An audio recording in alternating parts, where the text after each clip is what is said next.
and gentlemen, can I please have your attention? I've just been handed an urgent and horrifying news story. And I need all of you to stop what you're doing and listen. Cannonball! Good morning, Huskies. Welcome to the first weekly of the new year on January 15th. We hope your time off went well and was a relaxing break for all of you. We are your student council hosts. I'm Sydney Norwood. I'm Ella Wayland. I'm Kyla Schiller. I'm Jackie Klesk. I'm Sophia Phillips. And I'm Eiley Beimert.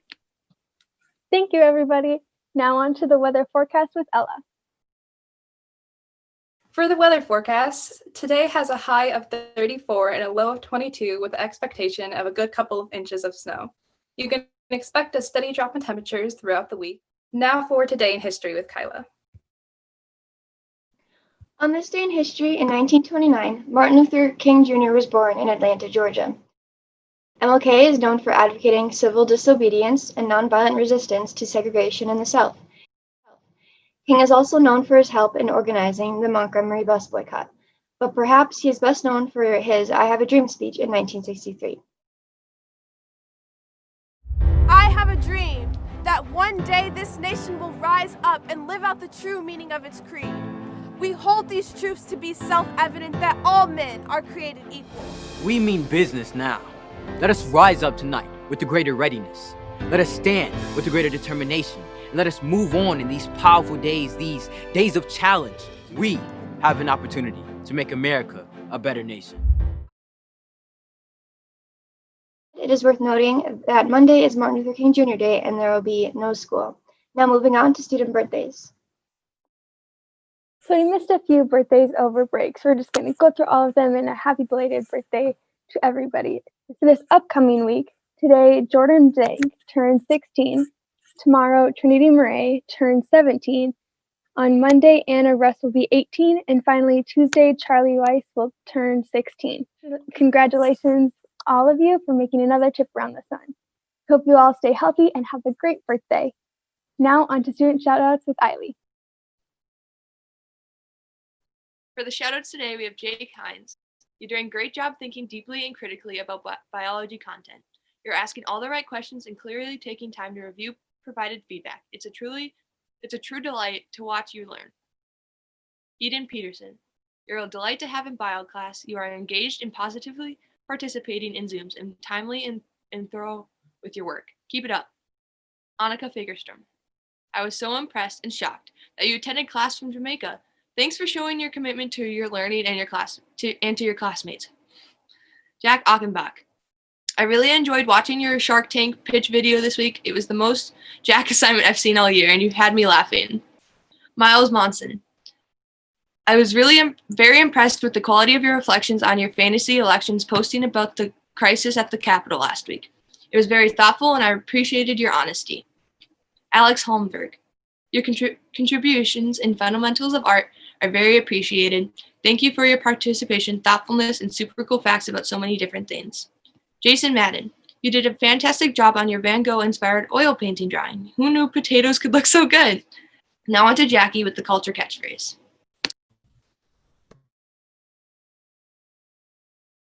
Today's culture catchphrase is about taking personal responsibility and finding acceptance. Own your mistakes and failures and learn from it. Making mistakes is usually stigmatized as people want to avoid talking about it as much as possible. We need to remind ourselves that failing at something or making a mistake is completely normal and you will be able to come back from it. Keep in mind that mistakes and failures are part of being human and everyone can relate to it. Also, remember that it is okay to seek help and support when you need it. Now on to Ella with highlights. For today's classroom highlights, we will be discussing what we're looking forward to heading into the new semester and what activities we've been doing to stress manage during these past few weeks. So Kyla, is there any projects you've been really interested in as we're wrapping up the semester or activities you do to relieve stress that you would like to share? Yeah, so to relieve stress, I like to play with my cat. Very nice. Sydney, how about you? Thanks for asking.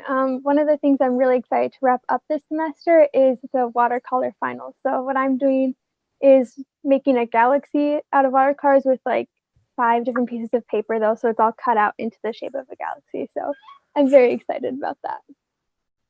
Sophia, Eiley, would you also like to share? Well, one thing I've been doing in between Zooms and just taking a break from assignments is working on a puzzle at home. And it's been really nice to stay focused on something, but also, take a break. And I'll do something like that, but I'll paint to like just relax and like calm down and listen to music by painting, and it's really relaxing. And lastly, Jackie. I'm looking forward to wrapping up the semester because first semester grades will be finalized. And I'm looking forward to second semester because everybody will get a fresh start with their grades. Thank you all for sharing. Now on to Sophia with our next segment. So this week we have 2 teachers coming on, but first we'll be hearing from one of our language teachers, Mr. West. Hi, Mr. West. So my first question is, what's been the biggest struggle for teaching online, especially being in language class? Oh, especially with the language class aspect. Yes, it is a bit of a challenge to teach a foreign language via Zoom. With the time frame that we have only being 45 minutes, there's still a lot of content to cover. So we're having to kind of pick and choose what things to mainly focus on in terms of the students' development of their vocabulary and the grammar. It's been a lot more kind of straightforward, I would say, for the lessons, with more reading, more writing, more note-taking, that kind of thing. Which is unfortunate because I think their speaking has been lacking there lately. But we try to implement as many of those activities when we can, just be something more that we can focus on towards in the second semester. Yeah, definitely sounds like your style of learning and teaching has changed a lot. Yeah, a little bit. Again, another thing that we've had to miss out on, I know that some of my former French students will remember this, were dictées, the songs where we listen to the song and fill in the lyrics. It's kind of hard to do with a Zoom. You can't really listen to a song and then still understand it well enough and fill it in accordingly. Some of the review games have also gone away as well. So it's, again, like I said, it's been a little bit more straightforward this year, but hopefully when we get everyone back in the building, it'll make things a little bit easier again. Yeah, speaking of that, what are you most looking forward to with coming back in the building? I'm looking forward to seeing all of your faces again. I mean, like this, but still seeing your faces. Excited to have you all back in the classroom. We can do so much more. There's more of that interpersonal communication, the back and forth, just the repartee between the students and faculty there. We are all just very excited to have you back and hope to see you all back in the building again. Very happy to be back as well very soon. Yeah, sounds like you're excited. Well, thank you for joining us, Mr. West. Next, we'll have Mr. Beimert on. So, what has it been like teaching and, trying to do sports well? One of the biggest challenges this year has been the constant changes. Like this winter, we've had to redo the basketball schedule 3 times. We had an original schedule that planned for a full regular season. Then we had planned for a shortened season starting a few weeks late. And then with the pause that the governor put in place in November, that changed things we went to an even shorter season and had to redo the schedules here in January. The kids are excited to be back though. They're happy to be playing. So hopefully we don't have too many more disruptions going forward and kind of just keep these kids playing and on the court and doing what they want to do. What would you say has been the biggest struggle for you to see as a coach in the students? Really it's just the unknown, not knowing if we're going to have to do a quarantine or anything like that. But it's been fun to see the kids back in the gym. I mean, as far as like the day-to-day goes, really hasn't been anything different or a struggle as that aspect goes. So I'm glad that basketball players are still having fun. They are. It's a different year, but they're just excited to be on the court knowing that, they missed 2 months of their season already. So thank you for joining us, Mr. Beimert. Thank you for having me. Now we're on to Kyla. On February 3rd, NLA will be hosting a blood drive from 9 a.m. to 6 p.m. in the Activity Center. If you are 16 or older, we encourage you to donate. You can sign up at www.redcrossblood.org or email any of your senior blood drive coordinators, Jackie Klesk, Ella Laitland, Anna Pavoni, and myself. Also, as Ella mentioned earlier, we are approaching the end of first semester.